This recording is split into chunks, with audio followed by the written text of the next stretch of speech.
Well, we're almost through the J's in this list. We're to Judah, which means there's only one character left in the J's. To Joe's dismay, if you pray for a snowstorm, Joe, next Sunday, you'll be fortunate enough to miss Judas because you'll be at the lectureships 2 weeks from now. So pray for snow, maybe. I mean, not really. She'll survive, talking about Judas. It's not the most pleasant of studies, but it is. That doesn't mean it's not profitable, because not a good example, which not all of these are good examples. Or not good example in the sense of be like them. They're all good examples in the sense of use them to better yourself, but sometimes that is not doing what they did. Sometimes it is doing what they did. But yeah, not what we would call a good example by any stretch.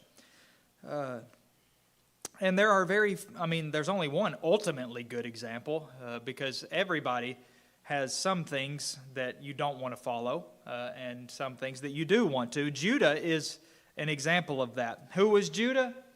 Judah was the fourth son. By the way, sorry I don't have any printouts. It's not the copier per se. It's the wirelessness that's acting up. So once the wireless part starts being irritable, not much. I don't have a way to plug it into the copier. So sort of in between wireless and not wireless stage, I could have just plugged it in and taken care of it. But now it's now that we rely pretty much solely on wireless. When that goes down, we're out of luck. So I'm sure it'll start working as soon as we leave here again and get back to communicating with the printer or the copier. But that doesn't really help us now. So Judah was the fourth son of Jacob by Leah. Also, it seems the fourth son overall. He was the founder of a tribal family. That is the tribe of Judah. And most importantly, I would say he was a type, or if we don't want to say type, he was at least a kind of foreshadowing of Christ. That is because he, as we'll see in Jacob's, dying, his deathbed blessing. The lion, Judah is a lion, and the scepter shall never depart from Judah. But he is called in our book here, the man who was praised. And that is because of his name. His name means praised, or object of praise. But there are a few things that we can take from Judah that I think are good lessons for us. He wasn't as bad as some of his other brothers, even early on. Did he have a part in what they did to Joseph? Definitely. But it wasn't totally. He wasn't pure evil. And he also made some mistakes, but he also had a big turnaround, big spiritual glow up for Judah, and we'll see. We'll start in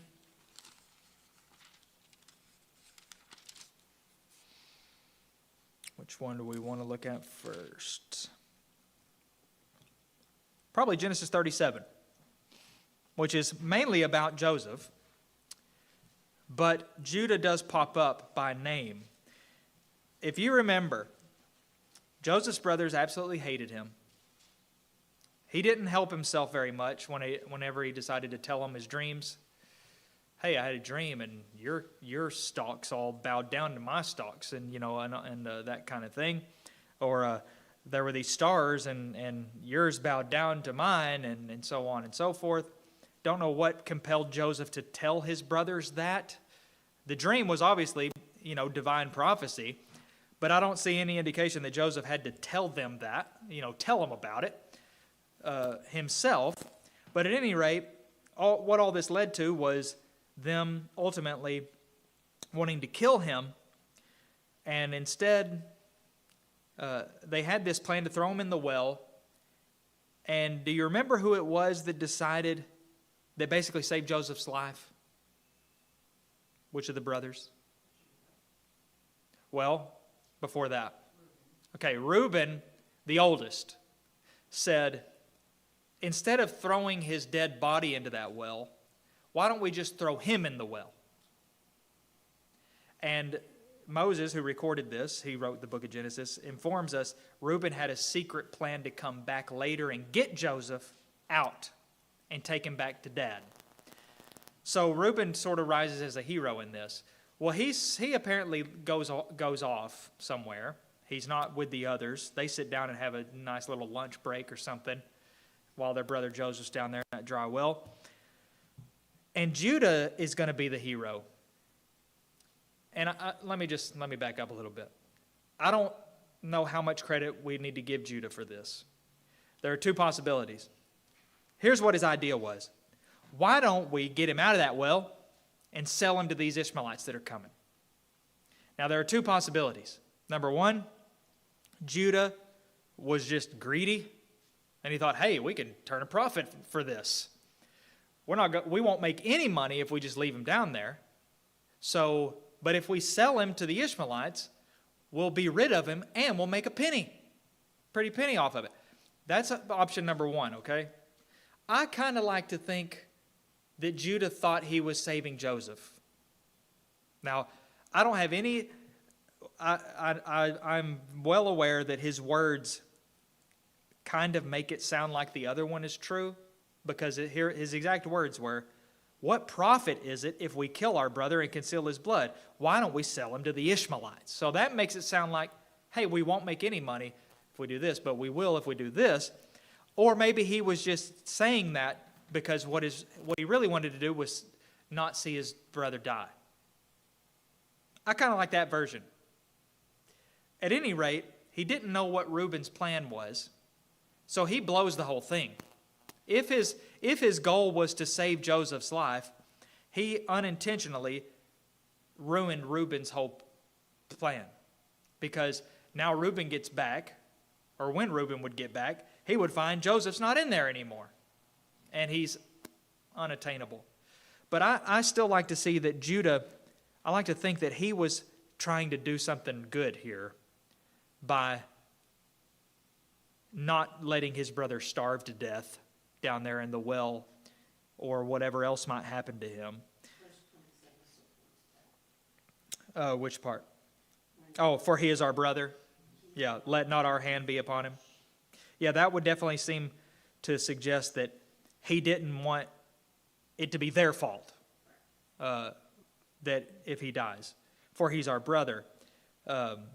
So maybe he brought up the prophet bit to try to persuade his brothers,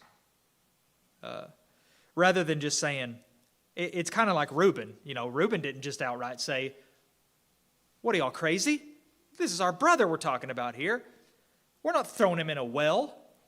But instead, Reuben said, well, let's just throw him in. Instead of killing him, let's throw him in there, because he had that secret plan. Well, Judah could have stood up and said, this is crazy. Get him out of there. Help me get him out. He's our brother. Let not our hand be again upon him, for he's our brother, our own flesh. Let's get him out of there. But instead he said, let not our hand be upon him. He's our brother, our own flesh. So let's sell him to the Ishmaelites. But still, maybe it seems the intentions were good. But one of the tragedies of Judah's life happens in chapter 38. Now, we didn't talk about chapter 38 in our journey through the Bible, and we're not really going to talk much about it now. But I will mention this, that one of the greatest mistakes of Judah's life took place when he did what Moses describes like this in Genesis 38, verse 1. Now it happened at that time that Judah went down from his brothers and turned aside to a certain Adulamite, a man who lived in Adullam, whose name was Hira. That sets up one of the darkest chapters, arguably the darkest, probably excluding the flood and the things that went along with that, and maybe Genesis chapter 3 and 4. One of the darkest chapters of the book of Genesis. It is a totally separate narrative from Joseph and everything that's just happened. But it's very significant that all this horrible stuff, by the way, I'll just give you a very quick summary of what happened. Judah takes a woman of the Canaanites to be his, and they have a son. Now,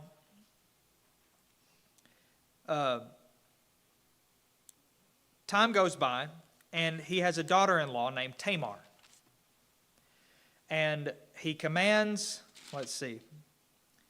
he commands one of his sons to take her, who is a widow now, to have children with her, to do the duty of a brother-in-law, which that was their culture.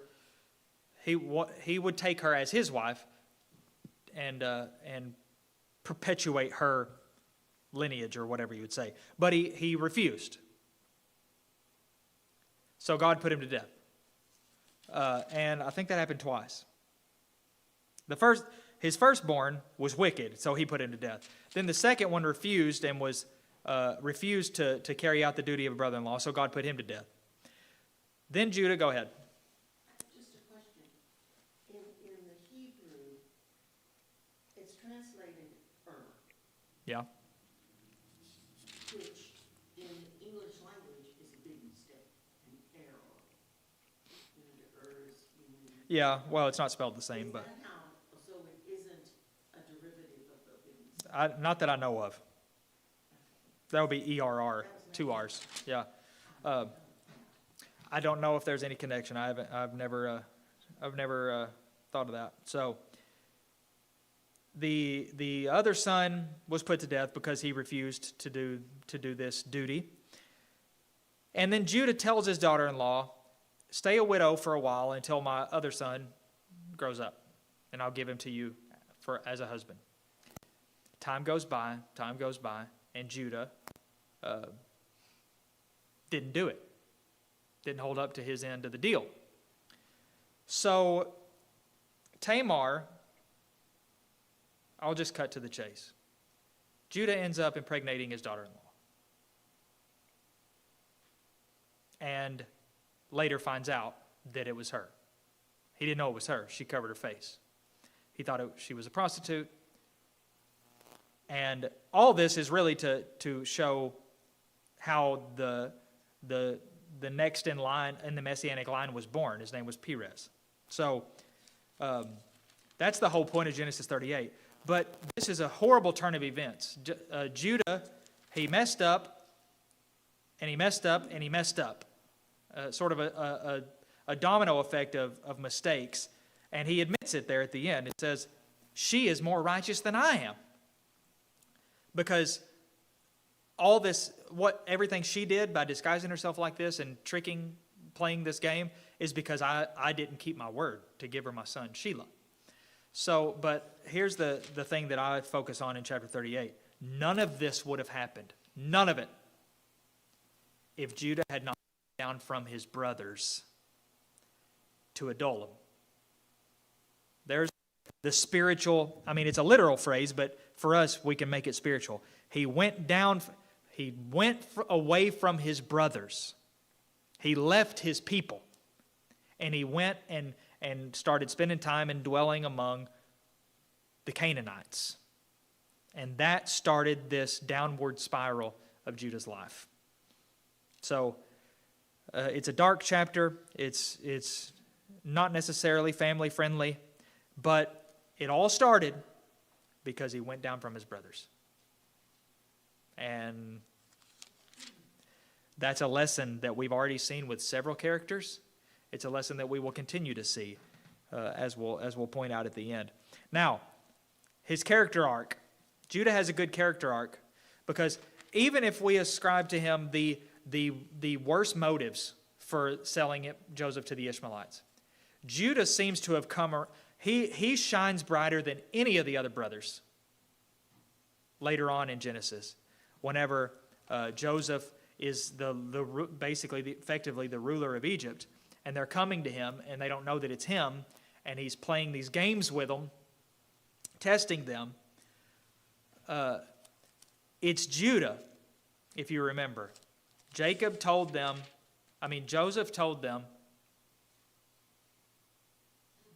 if you're who you say you are, bring that other brother with you. You say you have another brother that stayed at home? Bring him. And really, we know Joseph wanted to see Benjamin and see if he was okay. Make sure he was okay, because for all he knew, they had done to him the same they had done to Joseph himself. But whenever they go back, they knew that this would just kill their dad. And Jacob says as much. But Judah says, and here is one of the ways that he's a type of Christ. Not just because Jesus came from the tribe of Judah, but because Judah says, it was a feeble attempt, but he offers himself. In fact, I would say this one isn't as much as later when he actually does it, but he promises Jacob, if anything happens to him, I'll take the responsibility myself, personally. Put it on me. Again, his intentions were good. If we we could criticize his actual thing he said. If anything happens to Benjamin, you can kill my 2 sons. Don't you think that'd cheer Jacob up? Wouldn't that cheer you right up? If anything happens to your son, I'll let you kill your 2 grandsons. But anyway, his intentions were honorable. He was saying, I'll take the punishment, although it sounds like he's making his sons take the punishment. But anyway, he was trying to do something noble, offering himself. But what really ends up happening is noble without question, because Joseph sets up Benjamin. He frames him for theft, and then he tracks him down and sets all this up to where Benjamin is found with one of his silver dishes or vessels in his bag. And he sends the messengers to go track him down and finds it. They said, whoever's bag you find that thing in, he's yours. Fair and square. They look in Reuben's bag. Nope, not in there. They look in Simeon's bag. Nope. Levi, Judah. And you can just imagine how the tension just is building and building. With every son whose bag it's not in, what are the odds? They finally get to Benjamin, or I guess the one before Benjamin. It's not in his either. And then they open Benjamin's bag, and there it is. And their whole world comes crashing down. What are the odds of this? Isn't this exactly what Jacob said would happen? Something's going to happen. I won't be able to survive this. You're trying to kill me. This is where Judah rises up and says, take me instead. Now we really see how Judah is a type of Christ. I'll go in the place of him. Judah didn't steal it, did he? But he made a vow, and more than that, he said, I'll take the punishment for his crime.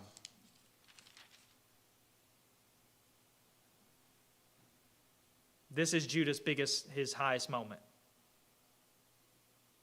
Now he is the hero. Maybe he tried to be the hero before, didn't work out. Maybe he tried to be the hero with offering, I'll let you kill my 2 sons. Not the best bargain, Here he is the hero, without question. Take me instead. And I think this is probably most of all, is certainly one of the number one things that led Joseph to finally break down and reveal himself. Because he saw this transformation. He also, remember, heard them talking to each other in Hebrew that they didn't think he could understand. They didn't think he could understand. They did when they were arguing with each other. Told you we shouldn't have done that to our brother Joseph and all this, and we've sinned, and God is punishing us for this. He heard all that. But this seems to be when something that definitely convinced Joseph of what he needed to be convinced of, which was that his brothers had changed. So that was Judah. Judah offered himself in his place, in Benjamin's place. I'm trying to find where that is, but I keep turning too far. Is that 44? Yes.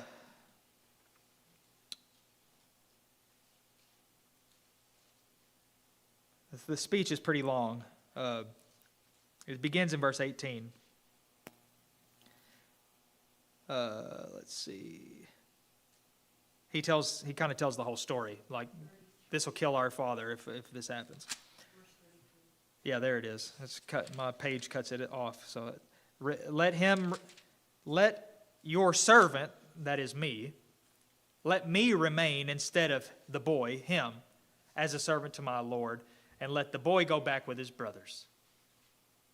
For how can I go back to my father if the boy is not with me? I fear to see the evil that would find my father. You see, even Judah wasn't too concerned about their dad before, was he? You think it's going to be good news to sell his favorite son? Should he be his favorite? No, probably not, but he is. To the Ishmaelites instead of killing him? Maybe that'll be a little bit better, but they didn't seem to have any concern for what this would do to their father before. Now, very much concerned. How can I go back to my father? I would fear to see the evil that this would do to him. It's changed. And he's the hero here. Not even Reuben stepped up to say this. I'll stay. And Reuben would have definitely been in a position where he would want some redemption. We didn't talk about him, but he's already messed up in the past and would want some redemption. But Judah's the one who rose up and said, keep me. I'll stay and be a servant. I'll be your servant. Just let him go home. Yes, sir. Do you have something?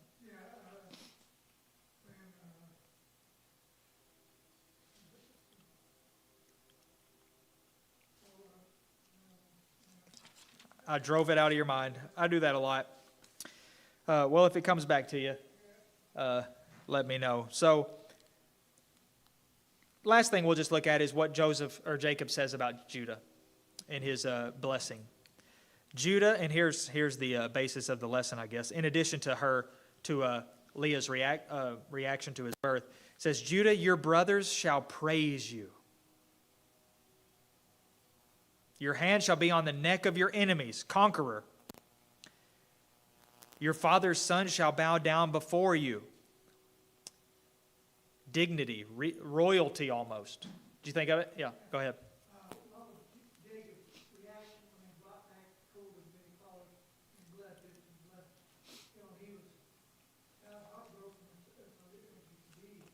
So, Judah is remembering that going down. If this would have happened to Benjamin, what do you think Yeah. would happen to Jacob? Yeah. It effectively, as far as he's concerned, be the end of his life, basically. So I don't want to see that happen, he says. So take me. Not that he would have been thrilled that Judah went, that Judah was taken. But you know what you don't see a hint of is that jealousy. Like, it's not right that Jacob cared so much more about Benjamin than the other brother. That's not right. That is not a good dynamic. And not good parental ideology, really. But Judah, it seems they had let that go. Even though it wouldn't be right, he could have been selfish and gotten personal about it and thought, well, Dad won't care if I stay, so why should I care if Benjamin's the one that stole the cup or whatever, as far as that's what it's in his bag, so what more can we say? They caught him red-handed. Why should I care if it kills him? It wouldn't kill him if it was me. But none of that entered into his mind. He was more concerned about his dad and his brother. So that alone makes him somebody to admire in that respect. But here's the prophecy, messianic prophecy through relating to Judah. Judah is a lion's cub. From the prey, my son, you've gone up. This is Genesis 49:9, and especially verse 10. He stooped down. He crouched as a lion and as a lioness. Who dares rouse him? Here's the big part. The scepter shall not depart from Judah, nor the ruler's staff from between his feet, until tribute comes to him, and to him shall be the obedience of the peoples. That is, without a doubt, a messianic prophecy about Jesus. The scepter shall not depart from Judah. Now, strictly speaking, did the scepter depart from the tribe of Judah? Technically? Okay, the scepter didn't even start with the tribe of Judah, did it? Saul was a Benjaminite, wasn't he? I think. If I remember right. So, the scepter didn't even come to the tribe of Judah until David. And then Solomon, obviously. Then, I guess, Rehoboam. But it was a big mess after that. And, I didn't look up every single king to confirm this, but I'm pretty sure they weren't all from Judah. My point is, that's not what this prophecy is about. Like I said, the kingdom didn't even start with the tribe of Judah. This is about Jesus and how he will always be. The kingdom will always be his. The kingdom, which is the church, always will be his. The ruler's staff will never depart from between his feet. Yes? The earthly kingdom did not please God. He allowed it. So this prophecy obviously was something that God had established. Yeah. God's kingdom. The Messianic kingdom, as we might call it, though not in the way that's usually used, because the church is the Messianic kingdom. It's already here, as far as the New Testament's concerned. But that's the last word about Judah, in the book of Genesis at least. And, he dies with the rest of his brothers in time. So really the man himself, the rest of the times you'll read about Judah in the Old Testament and New Testament, it's going to be talking about either the kingdom of Judah or the territory of Judah that's in the New Testament called Judea.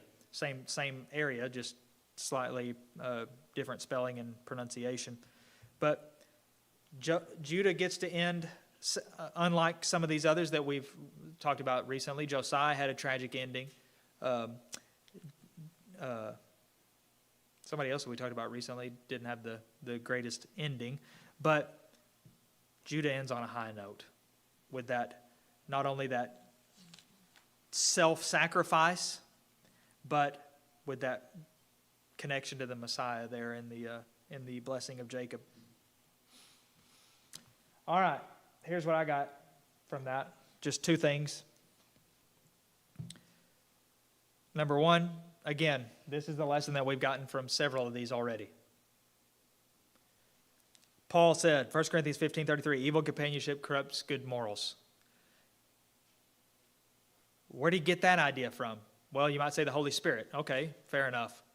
But like I said, we've seen it time and time again. He went down from his brothers. He went away from them, started dwelling among the Canaanites, and bad things started happening in his life that would not have happened otherwise. By the way, I skipped over it and forgot a detail there, that whenever he said, whenever his daughter-in-law turns out to be pregnant, he says, come and bring her here and let her be burned. I don't remember that was something that they normally would have done, practiced burning them, but it seems that he may have gotten that from the people he was around too. Of course, that never ended up happening because he finds out he's the one that caused that. But at any rate, where did he get that idea? Let's come and burn her to death? Evil companionship corrupts good morals. And then, secondly, keeping one's word is honorable, noble, and right. Seems like such a common sense thing. The the nobility and virtue of keeping your word. If you say you're going to do something, do it. But you'd be surprised. Nowadays, it's not really seen that way very much. Word is nothing. Yeah, I said that. Changed my mind now. Get over it. It's life. Such a childish, immature attitude. If you say you're going to do something, just do it. Assuming that you didn't say you're going to do something evil, like Jephthah. But that's just all the more reason to not say you're going to do something evil. Because especially if you vow, if you promise, Judah kept his word. He promised his dad. He carried it out in a way that isn't exactly what he promised, but he did even better. He accomplished it without having to do the evil thing that he suggested of killing his own two sons. But keeping your word, the most important thing that we ought to keep as far as our word is concerned is our vow to God. When we obey the gospel, we are vowing. It's a vow. It's not unlike marriage. In fact, that is an analogy that is used in the New Testament of the church and Christ. Well, we are the church. So it's not just that the church is the bride of Christ, but we are the bride of Christ. So wedding vows mean something. We're making sort of wedding vows when we obey the gospel. That we will be faithful to Him, that we will serve Him, that we will follow Him, that we will live according to His will, and all that goes along with it. Be devoted and dedicated and zealous, fervent. So are we keeping that? Most of us made that vow. And once we make that vow, that's why it's so important to understand, to count the cost, as Jesus put it, before we do that. Because as Solomon said in Ecclesiastes, it's better to not vow than to vow and not pay. Because God doesn't take pleasure in fools, he says. I think I had them backwards, but pay what you vow, because God doesn't take pleasure in fools. It's better to vow, to not vow, than to vow and not pay. And I think that's one of the times where he hit the nail on the head. He said some pretty off things in Ecclesiastes, in his little, whatever you want to call it. But God does not look favorably on unpaid vows. I think there's another word for unpaid vows. It's lies. And God is not a fan of lying. Yeah. It actually is such a degrading thing for a liar. Because, if you're on a witness stand and someone proves that you lied once, well, are you lying now or then? If your story changes. I just was reading an event that happened, and this woman came out, well, I didn't do it, I didn't put it, and the lady then challenged her and said, well, I remember when you lied about this, and you lied about that. You went on 5 shows and lied to everybody. She goes, and now I'm supposed to believe you. Yeah. I mean, it would be a waste of time to listen to a liar. It's a waste of time to lie as well. Because in the end, you can't lie to God. I mean, you can lie to Him, but He's not going to fall for it. So you could get away with a lie your whole life. But in the end, we're all going to stand before the judgment seat of Christ. And that's where the lie will stop. So it's a waste of time. It's a defamation of your own character. Even if the lie gets sorted out, like, was this the lie or was that the lie? You're still, well, how do we know that the next thing you say is not going to be another lie? So it ruins your own reputation and trustworthiness and character. So just keep what you say. If you're not going to keep it, just don't say it. But thankfully, Judah kept his word and selflessly offered himself in the place of his brother, all out of love for his dad. and I think what was right, because he knew. We see a totally different person than the Judah that we saw with Joseph. Even if he was trying to do something good back then in chapter 37, he's still a totally different man. He grew up. He rose up. And we should imitate that transformation.